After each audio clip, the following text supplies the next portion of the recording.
ସମସ୍ତଙ୍କୁ ମୋର ୟୁଟ୍ୟୁବ୍ ଚ୍ୟାନେଲକୁ ସ୍ୱାଗତ ଜଣାଉଛି। ଆଜି ଆମେ ପଢ଼ିବା ଚତୁର ବିନୋଦ।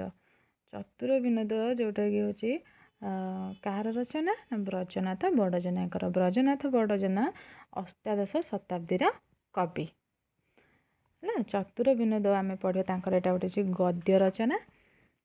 ଚତୁର ବିନୋଦରେ କାହିଁକି ତା ନାଁ ଚତୁର ବିନୋଦ ହେଇଛି? କାରଣ ଏଥିରେ ଆମ ଚାରିଟା ବିନୋଦ ରହିଛି ଚତୁର ବିନୋଦରେ, ଯେଉଁଟାକି ହେଉଛି ପ୍ରଥମ ବିନୋଦ ହେଉଛି ଯେଉଁଟାକି ହାସ୍ୟ ବିନୋଦ, ରସ ବିନୋଦ, ନୀତି ବିନୋଦ ଆଉ ପ୍ରୀତି ବିନୋଦ। ଏଇ ନୀତି ବିନୋଦଟି ଆମେ ପ୍ରଥମେ ପଢ଼ିବା, ଯେଉଁଟାକି ହେଉଛି ବେଶୀ ଇମ୍ପୋର୍ଟାଣ୍ଟ, ସବୁଥିରେ କ୍ୱେଶ୍ଚିନ୍ ଆସିଥାଏ ନୀତି ବିନୋଦରୁ। ତ ସେଥିପାଇଁ ଆମେ ନୀତି ବିନୋଦ ପ୍ରଥମେ ଜାଣିବା। ନୀତି ବିନୋଦରେ କ'ଣ ଅଛି? ଚାଲନ୍ତୁ ଷ୍ଟାର୍ଟ କରିବା। ପୁଣି ମୋହନାଙ୍ଗକୁ ଚଞ୍ଚଳାକ୍ଷୀ କହିଲା, ହେ ବନ୍ଧୁ, ନୀତି ବିନୋଦ ବୋଲି ଯେଉଁ କଥା ତାହା ଶୁଣିବାକୁ ବଡ଼ ଶରଧା ପଣୁଛି। ସେ କଥା କହି ମୋ ମନ ସନ୍ତୋଷ କରିବା ହଉ। କୁମାର କହିଲା, ଆରେ ମଣି, ତେବେ ନୀତି ବିନୋଦ କଥା କହିବା ଶୁଣ। ନୀତି ବିନୋଦ କଥା। ସେ ଯେ ପୂର୍ବ ଦିଗରେ କୀର୍ତ୍ତିମଣ୍ଡନ ନାମେ ଏକ ରାଜ୍ୟ ଅଛି। ସେ ରାଜ୍ୟ ରାଜା ନାମ ଚନ୍ଦ୍ରଲୋକ। ଦେଖ, ଏଇଟା ମନେ ରଖିବ କି ଯେ ପୂର୍ବ ଦିଗରେ ଗୋଟିଏ ରାଜ୍ୟ ଅଛି, ତା ନାମ ହେଉଛି କ'ଣ? କୀର୍ତ୍ତିମଣ୍ଡନ। ତାପରେ ରାଜ୍ୟର ରାଜାଙ୍କ ନାମ କ'ଣ? ନା ଚନ୍ଦ୍ରାଲୋକ। ସେ ରାଜାଙ୍କର ଧର୍ମ, କର୍ମ, ନୀତି, ବିଚାର, ବୀର, ପୁରପଣ, କୁଳଶୀଳତା ଇତ୍ୟାଦି ଗୁଣମାନଙ୍କରେ ଅଦ୍ୱିତୀୟ। ସେ ବହୁତ ଗୁଣବାନ ରାଜା ଅଟନ୍ତି। ତାପରେ ଦେଖ କ'ଣ ହେଲା ନା, ତାହାଙ୍କ ଗୁଣ କୀର୍ତ୍ତିମାନ ଦିଗମାନଙ୍କରେ ପ୍ରକଟ ହୋଇ ଶୋଭା ପାଉଛି। ତାଙ୍କର ଗୁଣ କୀର୍ତ୍ତିମାନ ଚତୁର୍ଦିଗରେ ଶୋଭା ପାଉଛି, ପ୍ରକଟିତ ହୋଇକି ଶୋଭା ପାଉଛି ହେଲା। ପ୍ରଜାମାନଙ୍କୁ ପୁତ୍ର ପରା କରି ପାଳନ୍ତି। ସେ ରାଜା କ'ଣ କରନ୍ତି? ପ୍ରଜାମାନଙ୍କୁ ପୁତ୍ର ପରି କରିକି ପାଳିଥାନ୍ତି। ସେ ରାଜାଙ୍କ ନାମ କ'ଣ? ନା ଚନ୍ଦ୍ରାଲୋକ। ସେହି ରାଜ୍ୟରେ କୁଶଳକର୍ମା ନାମେ ଏକ ବ୍ରାହ୍ମଣ ଜଣେ ଥିଲେ। ଦେଖ, ସେହି ରାଜ୍ୟରେ ଆଉ ଜଣେ କିଏ ଥିଲେ? ନା କୁଶଳକର୍ମା ନାମରେ ଏକ ବ୍ରାହ୍ମଣ ଥିଲେ। ତାହାର ଏକ ଭାର୍ଯ୍ୟା, ଏକ ପୁତ୍ର, ଏକ ଦୁହିତା, ଏ ରୂପେ ଚାରି ପ୍ରାଣୀ। ସେ 4 ଜଣ ପ୍ରାଣୀ ଥିଲେ। କିଏ? ବ୍ରାହ୍ମଣ କ'ଣ? କୁଶଳକର୍ମା। ତାଙ୍କର ଜଣେ ଭାର୍ଯ୍ୟା ଥିଲେ, ତାଙ୍କ ପତ୍ନୀ ଥିଲେ, ତାଙ୍କର ପୁତ୍ର ଥିଲେ, ଦୁହିତା ମାନେ ତାଙ୍କର ଝିଅ ଥିଲେ। ସେ ବ୍ରାହ୍ମଣ ବେଦ ବିଦ୍ୟାରେ ନିପୁଣ ବୋଲି ବିଚିତ୍ର ତୁଙ୍ଗ ଦେଶ ରାଜା ଅମର ତିଳକ ନୃପତି ସେ ବ୍ରାହ୍ମଣଙ୍କୁ ବେଦ ପାରାୟଣ କରିବା ନିମନ୍ତେ ବରଣ କରି ନେଲେ ହେଲା। ସେ ଯେଉଁ ବ୍ରାହ୍ମଣଟି କ'ଣ ଥିଲେ? ନା ବେଦ ବିଦ୍ୟାରେ ନିପୁଣ ଥିଲେ। ସେ ବହୁତ ବେଦ ଆଉ ବିଦ୍ୟା ଅଧ୍ୟୟନ କରିଥିଲେ ବା ନିପୁଣ ଥିଲେ, ସବୁ କିଛି ସେ ଜାଣିଥିଲେ। ରାଜା ସେଠିକାର ଆଉ କ'ଣ ହେଇଥିଲା? ନା ବିଚିତ୍ର ତୁଙ୍ଗ। ଦେଖ, ଆଉ ଗୋଟେ ଦେଶର ନାଁ ଆସିଲା ବିଚିତ୍ର ତୁଙ୍ଗ। ବିଚିତ୍ର ତୁଙ୍ଗ ଦେଶର ରାଜା କିଏ? ନା ଅମର ତିଳକ। ଏଇଟା ମନେ ରଖିବ। ବିଚିତ୍ର ତୁଙ୍ଗର ଦେଶର ରାଜା ହେଉଛନ୍ତି ଅମର ତିଳକ, ଯିଏକି ବ୍ରାହ୍ମଣଙ୍କୁ, ଏ ଯେଉଁ ବ୍ରାହ୍ମଣଙ୍କ ନାମ କ'ଣ? କୁଶଳକର୍ମା ହେଲା। କୁଶଳକର୍ମା ବ୍ରାହ୍ମଣଙ୍କୁ ସେ କ'ଣ କରିଥିଲେ? ନା କ'ଣ? ବେଦ ପାରାୟଣ କରିବା ନିମନ୍ତେ ବରଣ କରି ନେଲେ। ତାଙ୍କ ସଭାରେ ତାଙ୍କ ରାଜ୍ୟରେ ବେଦ ପାରାୟଣ କରିବା ନିମନ୍ତେ ସେ ତାଙ୍କୁ ବରଣ କରିକି ବାଛିକି ନେଇଛନ୍ତି। ତାପରେ କହିଲା, ସାମବେଦ ପାରାୟଣରେ ସେ ବ୍ରାହ୍ମଣ ରାଜାଙ୍କ ଛାମୁରେ ବହୁତ କାଳ ରହିଲା। ଏଣେ ଏକ ଦିନକରେ କୁନ୍ଦରେଖା ନାମକ ସେ ବ୍ରାହ୍ମଣ ଝିଅ ସନ୍ଧ୍ୟା ସମୟରେ ନଗ୍ର ଉପାନ୍ତ କୂଳକୁ ଜଳ ଆଣିବାକୁ କୁମ୍ଭ ଘେନି ଗଲା। ଦେଖନ୍ତୁ, ପୁଣି କ'ଣ ହେଇଛି ନା, ଗୋଟେ ଦିନ କ'ଣ ହେଇଛି? କୁନ୍ଦରେଖା। ଦେଖ, କୁନ୍ଦରେଖା ଜଣଙ୍କ ନାଁ ଆସିଲା, ଯିଏକି ସେ କିଏ? ନା ବ୍ରାହ୍ମଣଙ୍କର ଝିଅ। କୁନ୍ଦରେଖା ସମୟରେ ନଗ୍ର ଉପାନ୍ତ କୂପକୁ ନଗ୍ର ଉପାନ୍ତରେ ଯେଉଁ କୂପ ଅଛି କୂଅ ଅଛି ସେଠିକୁ ସେ ଜଳ ଆଣିବାକୁ ଯାଇଥିଲା। କ'ଣ ନେଇ? କୁମ୍ଭ ନେଇକି ଯାଇଥିଲା ହେଲା। ତାପରେ କ'ଣ ହେଇଛି ନା କୁମ୍ଭ କଣ୍ଠରେ ରଜୁ ବନ୍ଧନ କରି କୂପ ଜଳ ଘଟେ ପୁରାଇ ଓଟାରି ଆଣନ୍ତେ ପାଦ ଖସି ଯିବାରୁ କୂପରେ ପଡ଼ିଗଲା। କୂଅକୁ ଯେତେବେଳେ ପାଣି ଆଣିବାକୁ ଯାଆନ୍ତି ସମସ୍ତେ କ'ଣ କରନ୍ତି? ସେ ଯେଉଁ କଳସୀ ନେଇଥାନ୍ତି କୁମ୍ଭ ସେଇଆକୁ କ'ଣ କରନ୍ତି? ତା ବେକରେ ରସି ବାନ୍ଧିକି ତାକୁ ବୁଡ଼େଇକି ତା ଦେହରୁ ପାଣି ଉଠେଇକି ଆଣନ୍ତି। ଯେତେବେଳେ କୁନ୍ଦରେଖା କ'ଣ କରିଛି? ସେଇ କୂପକୁ ପକେଇଛି କଳସୀରେ ବାନ୍ଧିକି ସୂତା ରସି, ସେଇ ସମୟରେ ପାଣି ଭର୍ତ୍ତି ହେଇଯାଇଛି। ସେ ତାକୁ ଯେତେବେଳେ ଓଟାରିକି ଆଣୁଛି ସେଇ ସମୟରେ ସେ କ'ଣ ହେଉଛି ନା କୂପ ମଧ୍ୟରେ ଖସି ପଡ଼ିଯାଉଛି। ତାପରେ କ'ଣ ହେଇଛି? ପୁଣ୍ଡରିକ ପଣ୍ଡା ନାମେ ଏକ ବ୍ରାହ୍ମଣ ପୁତ୍ର ସେ କୂପ ନିକଟରେ ବସି ସନ୍ଧ୍ୟା କରୁଥିଲା। ଦେଖ, ପୁଣ୍ଡରିକ ଆଉ ଜଣେ ଆସିଲେ। କୁନ୍ଦରେଖା, ପୁଣ୍ଡରିକ, ମନେ ରଖିବେ। ପୁଣ୍ଡରିକ ପଣ୍ଡା ସେ ଜଣେ ବ୍ରାହ୍ମଣ। ସିଏ କ'ଣ କରୁଥିଲେ ନା ବ୍ରାହ୍ମଣ ପୁତ୍ର ଜଣେ ସେ କୂପ ନିକଟରେ ସେଇ କୂଅ ନିକଟରେ ବସିକି ସେ ସନ୍ଧ୍ୟା କରୁଥିଲେ। କୁନ୍ଦରେଖା କୂପରେ ପଡ଼ିବାର ଚାହିଁ ସନ୍ଧ୍ୟା ଛାଡ଼ି ସର୍ବରେ ଆସି କ'ଣ ହେଇଛି ନା କୂପକୁ ଚାହାନ୍ତେ ଦେଖିଲେ କୁମାରୀ ଉଭାଇ ଟୁଭାଇ ହେଉଛି ହେଲା। ସେ କ'ଣ କରିଛନ୍ତି? ସେ ସନ୍ଧ୍ୟା କରୁଥିଲେ। ଯେତେବେଳେ ଦେଖିଲେ ସେ କୁନ୍ଦରେଖା କୂପରେ ପଡ଼ିଯାଇଛନ୍ତି ସେତେବେଳେ ସେ କ'ଣ କରିଛନ୍ତି? ସେଇ କୂପ ନିକଟକୁ ଧାଇଁ ଆସିଛନ୍ତି। ଆଉ ସେ କୂପକୁ ଦେଖିଛନ୍ତି କ'ଣ? ସେ କୁମାରୀଟି ଝିଅଟି କ'ଣ ହେଉଛି? ଉବୁଟୁବି ହେଉଛି, ପାଣିରେ ପଡ଼ିକି ଉବୁଟୁବି ହେଉଛି। ଏହା ଦେଖି ସେ ବ୍ରାହ୍ମଣ କୂପକୁ ଡେଇଁ ପଡ଼ି ସେ କୁମାରୀକି ସମ୍ଭାଳି ଧରିଲା। ଦେଖନ୍ତୁ, ସେତେବେଳେ ସେ ବ୍ରାହ୍ମଣ ଦେଖିଲା ଯେତେବେଳେ ଆସିକି କ'ଣ ହେଇଛି? ବ୍ରାହ୍ମଣଙ୍କ ନାଁ କ'ଣ? ପୁଣ୍ଡରିକ ହେଲା। ପୁଣ୍ଡରିକ ଆସି ଯେତେବେଳେ ଦେଖିଲା ନା ସେ ଝିଅଟି କ'ଣ ହେଇଛି ନା ପାଣିରେ ପଡ଼ିକି ଉବୁଟୁବି ହେଉଛି, ସେତେବେଳେ ସେ କ'ଣ କରିଛି ନା ବ୍ରାହ୍ମଣ କୂପକୁ ଡେଇଁ ପଡ଼ିଲା ଆଉ କୁମାରୀକୁ ସେ ସମ୍ଭାଳିକି ଧରିଲା। ଅନେକ ଶ୍ରମରେ ତାକୁ ଉପରକୁ ଆଣିଲା। ଅନେକ ପରିଶ୍ରମ କରିକି ସେ ଝିଅଟିକୁ କୁନ୍ଦରେଖାକୁ ସେ ଉପରକୁ ଆଣିଲା। ସେ କୁନ୍ଦରେଖା ଦେହ ସମ୍ଭାଳି ତଦନ୍ତେ ବ୍ରାହ୍ମଣ ପାଦ ଧରି କହିଲା, ତୁମ୍ଭେ ମୋତେ ପ୍ରାଣଦାନ କଲ, ମୁଁ କି ରୂପେ ଏଇ ଉପକାର ଶୁଝିବି। ଦେଖନ୍ତୁ, ଝିଅଟି ଉଠି ଆସିଲା, ଜୀବନ ପାଇଲା। ସେତେବେଳେ ସେ କ'ଣ କହିଛି? ସେ ବ୍ରାହ୍ମଣକୁ କହିଛି କି ଆପଣ ମୋର ପ୍ରାଣ ରକ୍ଷା କରିଛନ୍ତି, ମୋତେ ଗୋଟେ ନୂଆ ଜୀବନ ଦେଇଛନ୍ତି। ତେଣୁ ଆପଣ କୁହନ୍ତୁ କି ମୁଁ କ'ଣ ଆପଣଙ୍କର ଉପକାର କରିପାରିବି।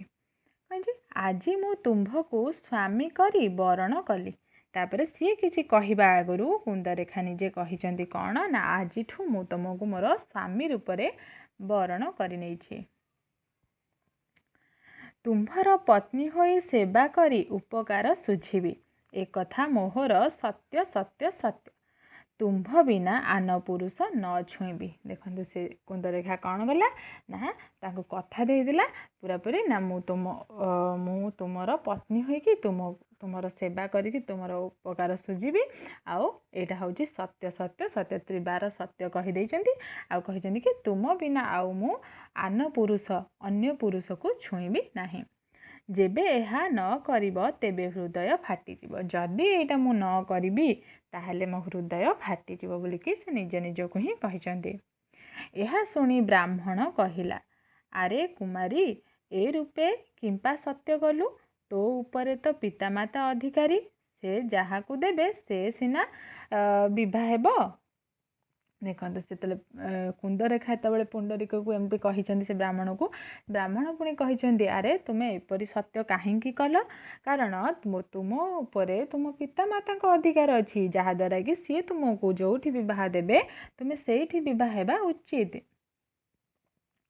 ତାପରେ ସେ କ'ଣ କହିଛନ୍ତି ଦେଖନ୍ତୁ,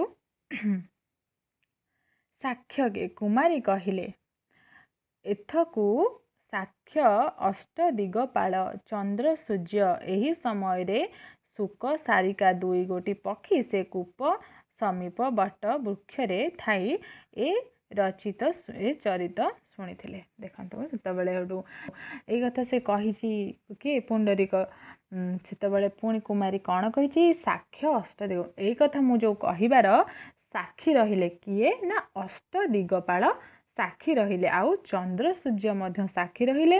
ଆଉ ସେଇ ସମୟରେ କ'ଣ ହେଇଛି ନା ସେଇ ପାଖରେ ଥିବା ଗୋଟେ ବଟ ବୃକ୍ଷରେ ବସିଛନ୍ତି କିଏ, ଶୁକ ଆଉ ସାରିକା। ଶୁକ ସାରିକା ବସିଛନ୍ତି, ଆଉ ତାଙ୍କର ଏଇ ଯେଉଁ କଥାବାର୍ତ୍ତା ଏଇସବୁ ଚରିତକୁ ସେ ସବୁ ଶୁଣୁଛନ୍ତି। ମଧୁର ବାଣୀ ପଠନ କରନ୍ତେ କୁନ୍ଦରେଖା କହିଲା, ଭୋ ଶୁକ ସାରିକେ, ଏ ବ୍ରାହ୍ମଣକୁ ମୁଁ ସ୍ୱାମୀ କରି ବରଣ କଲି, ଏ ବିନା ଆନପତି ନ କରିବି, ଏକଥାକୁ ତୁମ୍ଭେ ସାକ୍ଷ୍ୟ ହୁଅ। ଦେଖନ୍ତୁ କ'ଣ ହେଇଛି, ମଧୁର ବାଣୀ ପଠନ କରନ୍ତେ ଏଇସବୁ କଥା ସେ କହୁଛନ୍ତି। ମଧୁର ବାଣୀରେ ସେ କହିଛନ୍ତି କିଏ, କୁନ୍ଦରେଖା।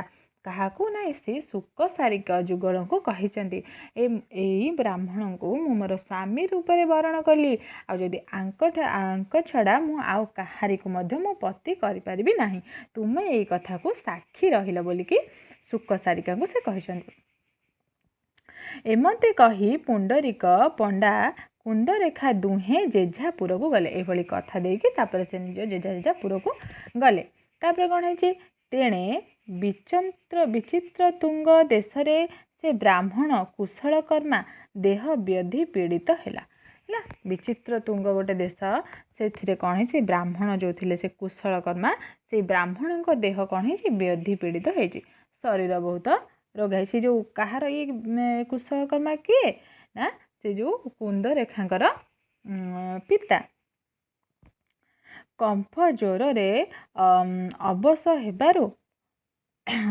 ହେବାରୁ ଚଳି ନ ପାରଇଁ ସେହି ନିଗ୍ରସ୍ଥିତ କୋପଦମ୍ଭ ନାମେ ଏକ ବ୍ରାହ୍ମଣ ସେ କୁଶଳକର୍ମାକୁ ପୁରକୁ ନେଇ ବହୁତ ଯତ୍ନ କଲେ। ଏଠି ଆଉ ଜଣେ ଚରିତ୍ର ଆସିଲେ, କିଏ ନା କୋପଳଦମ୍ଭ ହେଲା, ଗୋପକଦମ୍ଭ ହେଲା, ଗୋପକଦମ୍ଭ ନାମେ ଏକ ବ୍ରାହ୍ମଣ ସେ କୁଶଳକର୍ମାକୁ ପୁରକୁ ନେଇ ବହୁତ ଯତ୍ନ କଲେ। ତ କୁଶଳକର୍ମା କିଏ, କୁନ୍ଦରେଖାଙ୍କର ପିତା। ତାଙ୍କ ଯେତେବେଳେ ଶରୀର ବ୍ୟାଧିଗ୍ରସ୍ତ ହେଇଛି, ଜ୍ୱରରେ ପୀଡ଼ିତ ହୋଇଛନ୍ତି, ସେତେବେଳେ ତାଙ୍କ ପାଖରେ କେହି ନଥିଲେ। ସେତେବେଳେ ସେ ବ୍ରାହ୍ମଣ କିଏ ନା ଗୋପକଦମ୍ଭ ତାଙ୍କୁ ନେଇକରି ବହୁତ ଯତ୍ନ କରିଛି, ତାଙ୍କର ସେବା ଶୁଶ୍ରୂଷା କରିଛି। 3 ମାସ ପର୍ଯ୍ୟନ୍ତ ଅନେକ ସେବା କରିବାରୁ ସେ ବ୍ରାହ୍ମଣକୁ କୁନ୍ଦରେଖା ଦୁହିତାକୁ ପ୍ରଦାନ କରିବ ବୋଲି କୁଶଳକର୍ମା ସତ୍ୟ କଲେ। ହେଲା, କ'ଣ ହେଇଛି ନା ସେ 3 ମାସ ପର୍ଯ୍ୟନ୍ତ ଧରିକି ବେମାର ରହିଥିଲେ, ଯାହାଦ୍ୱାରା କି ତାଙ୍କୁ କିଏ ଗୋପକନ୍ଦବ ତାଙ୍କର ସେବା କରୁଥିଲେ। ତାପରେ ସେ ବ୍ରାହ୍ମଣ କ'ଣ କହିଛନ୍ତି ନା କୁନ୍ଦରେଖା ଦୁହିତାକୁ ତାଙ୍କର ନିଜ ଝିଅକୁ ସେ କ'ଣ କରିଛନ୍ତି ନା ବୋଲି କୁଶଳକର୍ମା ସତ୍ୟ କରିଛନ୍ତି, ସେ ତାଙ୍କ ଝିଅକୁ ପ୍ରଦାନ କରିବେ। କାହାକୁ, ସେଇ ବ୍ରାହ୍ମଣ ଗୋପକଦମ୍ଭକୁ। ଏଇ କଥା କହିକି ତାଙ୍କ ପିତା ତାଙ୍କୁ ସତ୍ୟ କରିଛନ୍ତି। ଦେଖନ୍ତୁ ଏପଟରେ କୁନ୍ଦରେଖା ସତ୍ୟ କରିଛନ୍ତି କାହାକୁ, ପୁଣ୍ଡରୀକକୁ, ତାଙ୍କୁ ବିବାହ କରିବେ ବୋଲି, କିନ୍ତୁ ଏପଟେ ତାଙ୍କ ପିତା କାହାକୁ ସତ୍ୟ କଲେ, ଗୋପକଦମ୍ଭକୁ ସତ୍ୟ କଲେ କି ମୁଁ ତୁମକୁ ମୋର ଝିଅକୁ ଦାନ କରିବି।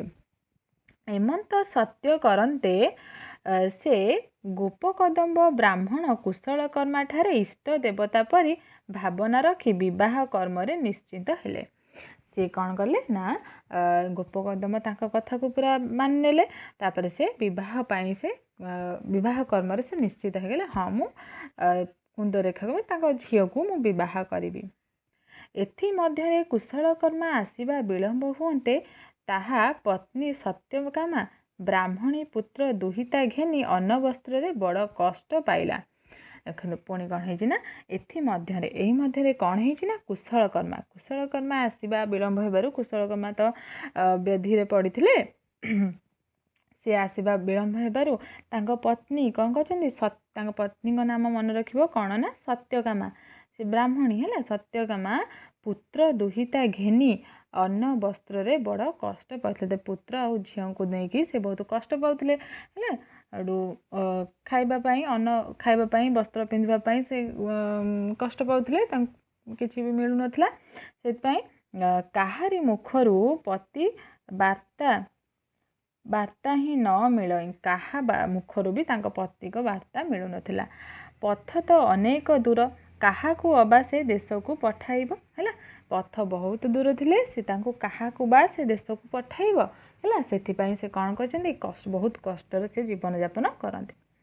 ଏମନ୍ତେ ଅତି କ୍ଲେଶ ପାଇବାରୁ ସେହି ନଗର ଚନ୍ଦ୍ରରାଶି ନାମେ ଏକ ବ୍ରାହ୍ମଣ ଜଣେ ତାକୁ କୁନ୍ଦରେଖାକୁ ବିବାହ କରିବ ବୋଲି ସତ୍ୟ କରି ମହାଜନମାନଙ୍କୁ ସାକ୍ଷୀ ବସାଇ କିଛି ଟଙ୍କା ଆଣି ଆପଣା ଚରିତାର୍ଥ ଚଳିଲା। ଦେଖନ୍ତୁ ପୁଣି କ'ଣ ହେଇଛି, ତାଙ୍କ ମାଆ ପୁଣି କ'ଣ କରିଛନ୍ତି ନା, କଷ୍ଟରେ ସେ ଖାଇବାକୁ ପିନ୍ଧିବାକୁ ପାଇନାହାନ୍ତି, ସେତେବେଳେ ସେ କ'ଣ କରିଛନ୍ତି ନା ସେହି ନଗରରେ ଜଣେ ଅଛି କ'ଣ ଚକ୍ରରାଶି, ହେଲା, ଜଣେ ଚକ୍ରରାଶି ନାମରେ ଅଛି ଜଣେ ବ୍ରାହ୍ମଣ, ତାଙ୍କୁ ସେ କ'ଣ କରିଛନ୍ତି ନା କୁନ୍ଦରେଖାକୁ ବିବାହ କରିବେ ବୋଲିକି ସତ୍ୟ କରିଛନ୍ତି। ଆଉ ସେଠି ମହାଜନମାନଙ୍କୁ ସାକ୍ଷୀ ବସାଇକି କିଛି ଟଙ୍କା ଆଣିଛନ୍ତି ନିଜେ ଚଳିବା ପାଇଁ, ହେଲା। ସେ ସମୟରେ କ'ଣ ହେଇଛି ନା ଚକ୍ରରାଶି ବ୍ରାହ୍ମଣ କୁନ୍ଦରେଖାକୁ ବିବାହ ହେବା ଏହା ମୂଳ କରି କ'ଣ କରିଛି ନା ବିବାହ ସାମଗ୍ରୀ ତିଆରି କରୁଥାଏ। ସେ ସ୍ଥିର କରି, ତାଙ୍କ ମାଆ ଯେହେତୁ କଥା ଦେଇଛନ୍ତି ତ ସେ ବି ସ୍ଥିର ହେଇଗଲେ କି ହଁ ମୁଁ କୁନ୍ଦରେଖାକୁ ବିବାହ କରିବି ବୋଲି। ତାପରେ ସେସବୁ ସାମଗ୍ରୀକୁ ପ୍ରସ୍ତୁତ କରୁଛନ୍ତି। ତାପରେ କ'ଣ ହେଇଛି ଦେଖିବା, 3 ଜଣଙ୍କୁ 3 ଜଣ କଥା ଦେଇଛନ୍ତି। କିଏ ନା ତାଙ୍କ ପ୍ରଥମେ କୁନ୍ଦରେଖା କଥା ଦେଇଛନ୍ତି କାହାକୁ, ପୁଣ୍ଡରୀକକୁ। ତାପରେ ତାଙ୍କ ପିତା କଥା ଦେଇଛନ୍ତି କାହାକୁ, ଗୋପକଦମ୍ବକୁ। ତାପରେ ତାଙ୍କ ମାତା ପୁଣି କଥା ଦେଇଛନ୍ତି ଆଉ ଗୋଟେ ବ୍ରାହ୍ମଣ ଯାଙ୍କ ନାଁ କି କ'ଣ ନା ଚକ୍ରରାଶିଙ୍କୁ। ଦେଖିବା କୁନ୍ଦରେଖା ସତରେ କାହାକୁ ବିବାହ କରିବେ, ଆମେ ନେକ୍ସଟ ଭିଡ଼ିଓରେ ଦେଖିବା। ଭିଡ଼ିଓଟା ବହୁତ ଲମ୍ବା ହେଇଯିବ। ଯଦି ପଢ଼େଇବାଟା ଆପଣ ବୁଝିପାରିଥିବେ ବା ତୁମକୁ ଭଲ ଲାଗିଥିବ ତାହେଲେ ଗୋଟେ ଲାଇକ୍ ନିଶ୍ଚିନ୍ତ ଭାବରେ କରିବେ। ଧନ୍ୟବାଦ।